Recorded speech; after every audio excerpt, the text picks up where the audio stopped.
Você já parou para pensar por que, mesmo quando a direita vence as eleições, o Brasil parece não mudar? Por que determinadas pautas parecem nunca avançar? Por que certos processos são engavetados ou acelerados conforme o interesse político do momento? A resposta está em 11 cadeiras. 11 cadeiras vitalícias, onde sentam homens e mulheres que não foram escolhidos pelo povo, mas que têm o poder de decidir o destino de qualquer brasileiro, inclusive o seu que está me assistindo agora.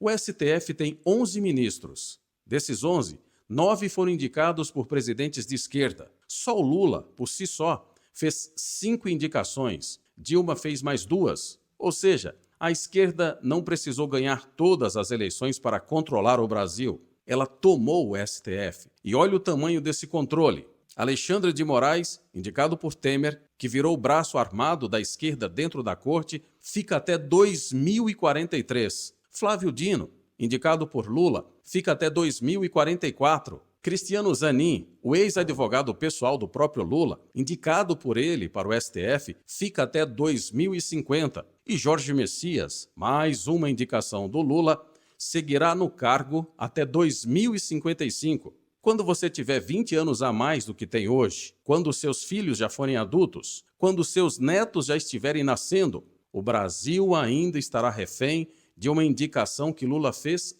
hoje, agora. Isso não é exagero, isso é a realidade do nosso sistema judicial. E a esquerda entendeu isso antes de qualquer um.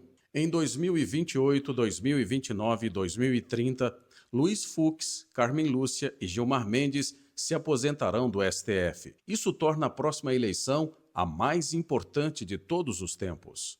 Lula sabe disso, a esquerda sabe disso, os comunistas sabem disso. Apenas a parte da direita, influenciada por alguns políticos e alguns formadores de opinião, seguem fazendo o oposto do que o indicado do Bolsonaro tem insistido. Foquem na eleição. Antes de qualquer coisa, eu preciso que você entenda o tamanho do que está em jogo aqui. E muita gente ainda não entendeu. Porque não estamos falando de política de botequim, não estamos falando de briga de ego entre influenciadores. Estamos falando de algo muito maior. Estamos falando do futuro do Brasil para as próximas 4 décadas. Você entendeu bem? 4 décadas. 40 anos. É isso que está sendo decidido agora, nesse exato momento. Enquanto parte da direita perde tempo brigando nas redes sociais, enquanto youtubers e políticos alimentam rachas que só interessam a um homem apenas. Há apenas uma pessoa interessada com isso tudo. Seu nome, Lula da Silva. Para você entender o tamanho do estrago que está sendo feito, eu preciso te levar a um lugar que a maioria das pessoas ignora completamente. Um lugar onde não tem eleição de 4 em 4 anos. Um lugar onde o povo não vota. Um lugar onde o PT governa independente de quem esteja no Palácio do Planalto. Bem, antes de te revelar esse lugar, eu preciso me apresentar. Meu nome é Adalex Góes. Eu sou um jornalista e analista políticos que trago informações para ajudar você que está do outro lado a sair da bolha. E tudo que eu te peço é que você se inscreva nesse canal aqui e compartilhe esse vídeo. Se você ainda não entendeu a que eu me refiro, eu estou falando da Suprema Corte Brasileira, o STF. O STF é o verdadeiro centro do poder aqui no Brasil. Enquanto a direita disputava quem seria o candidato mais puro, mais fiel, mais conservador, o PT estava montando uma estrutura de poder que sobrevive a qualquer derrota eleitoral, seja lá quem for o presidente da República. A Suprema Corte Brasileira não é mais um poder independente. Ela se tornou uma extensão ideológica e política do projeto de poder do PT. E quem duvida disso só precisa olhar os últimos anos. Censura de redes sociais, investigações políticas seletivas, decisões que contradizem a Constituição sendo tomadas por um único ministro, sem nenhum freio, sem nenhum contrapeso, sem nenhuma oposição. É isso o que está em jogo nesse momento. Esse é o tamanho do problema. Mas adivinha só, a direita está disputando entre si mesmo, dentro deles, quem é mais puro sangue, quem é mais leal, quem é mais conservador, quem é aquele que defende mais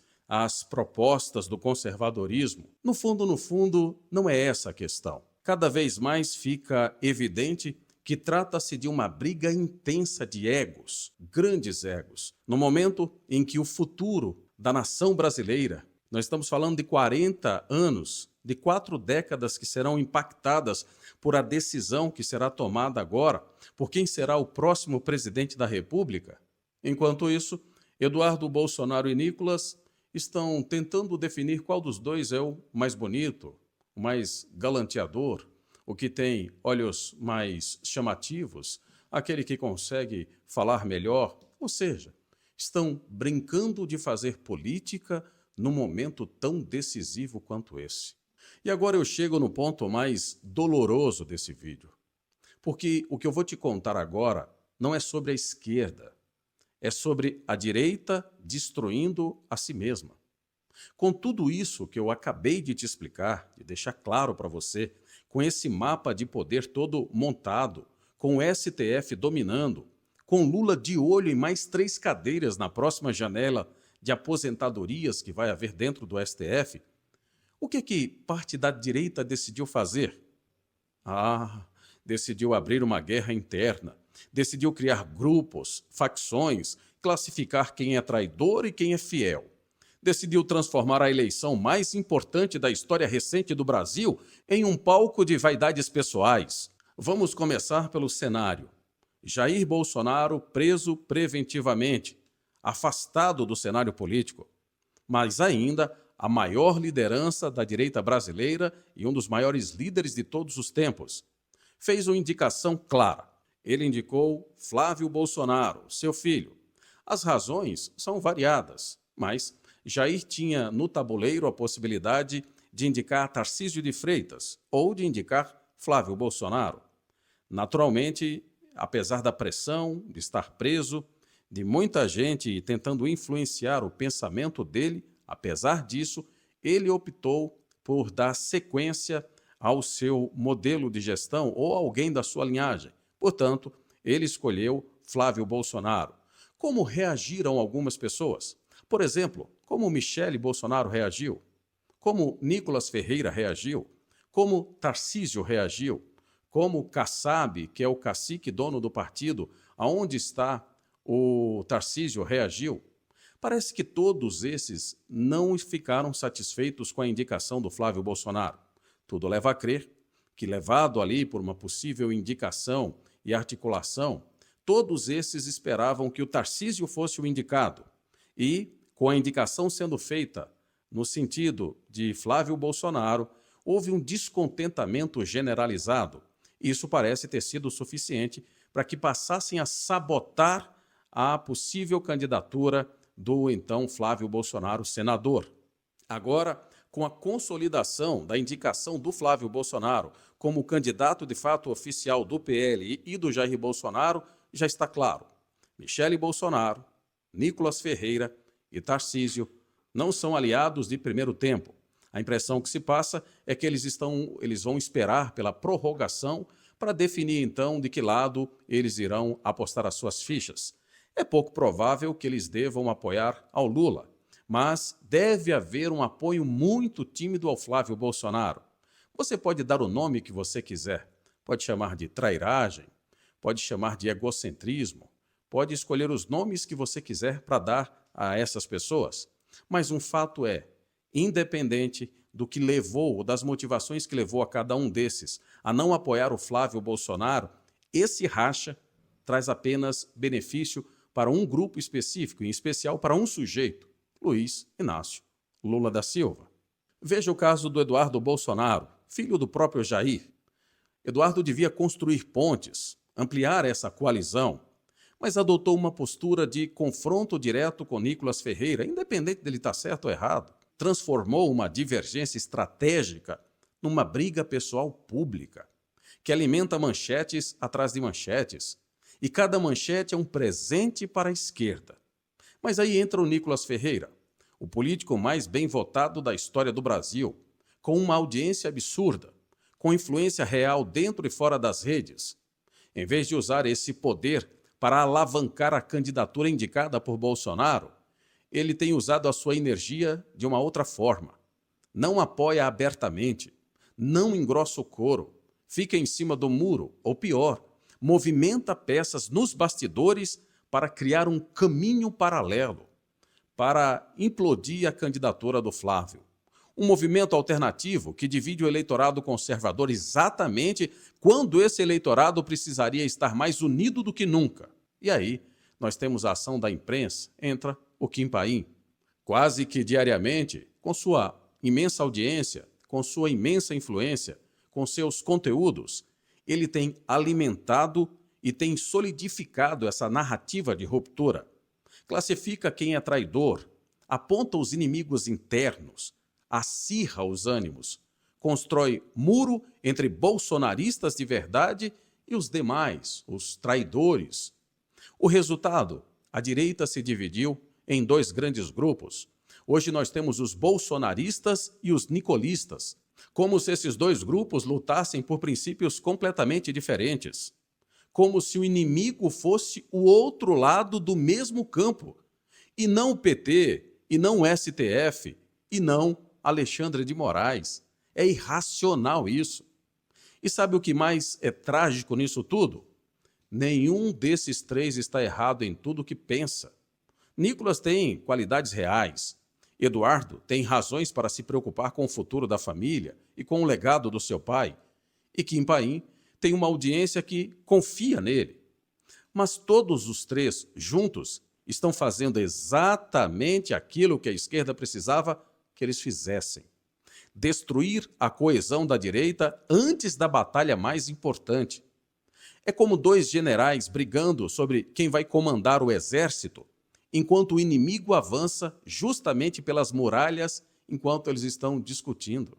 O pior dessa história é que enquanto eles estão nesse ânimo acirrado, essa briga toda, lá de longe, só observando tudo isso, existe um personagem, Luiz Inácio Lula da Silva, que assiste tudo isso de camarote.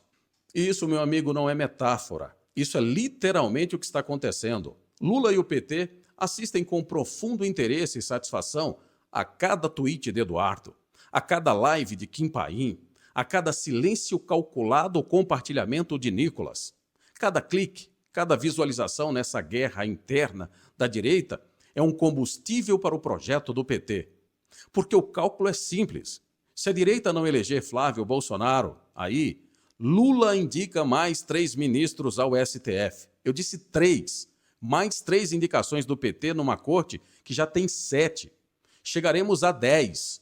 E com esses 10 ministros, o Brasil ficará refém do projeto comunista do PT até 2055. Mesmo que Lula já tenha morrido, mesmo que o PT perca todas as eleições presidenciais pelos próximos 20 anos. Entende a dimensão disso? Será que está claro na sua cabeça?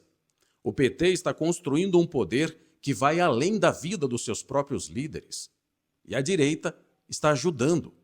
Não com má fé, talvez, mas com uma miopia estratégica que vai custar caro, muito caro, para você, para mim, para os nossos filhos, para o nosso povo.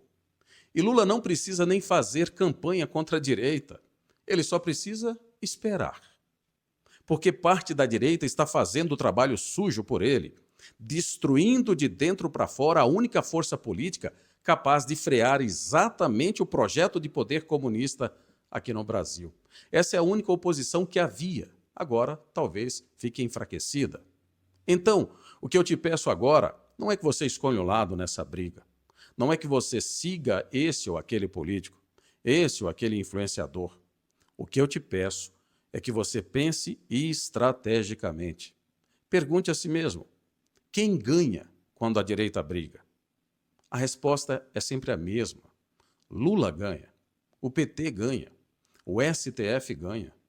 Você pode discordar do Flávio Bolsonaro, pode ter suas críticas ao Nicolas, pode não gostar de alguns posicionamentos do Eduardo Bolsonaro, pode não gostar de alguns posicionamentos do Kim Paim. Tudo isso é legítimo num ambiente democrático saudável, pode inclusive não gostar aqui do meu vídeo, do meu conteúdo, mas existe um momento em que você precisa deixar as preferências pessoais de lado e olhar para o objetivo maior.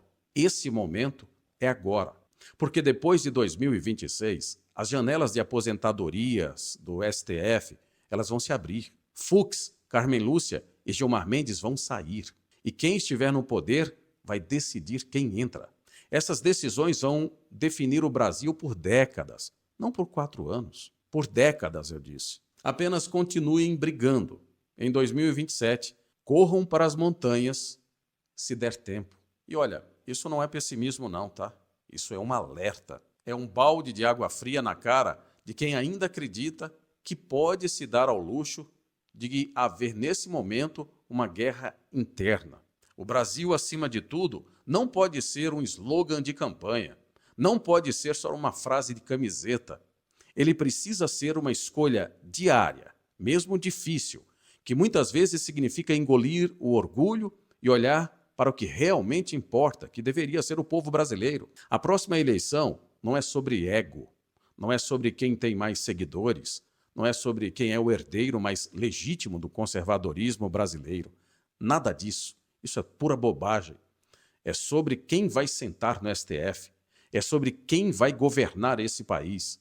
Não por 4 anos. Eu disse, por 4 décadas, 40 anos. E você que chegou até aqui nesse vídeo já entendeu o que está em jogo. Nesse vídeo aqui, eu mostro, inclusive, o que essa estratégia ela pode fazer. Ela pode eleger o Lula.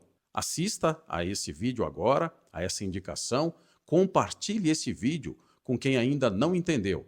Tenha certeza, o Brasil precisa que mais gente acorde antes que seja tarde demais. Tá bom? Vai lá, comenta nesse próximo vídeo aí e, como sempre, a gente se encontra aqui. Não esquece de se inscrever no meu canal, se você ainda não é inscrito, ativar os sininhos aí para você receber a notificação desse vídeo e de outros vídeos que virão pela frente, tá bom? Forte abraço, até logo mais.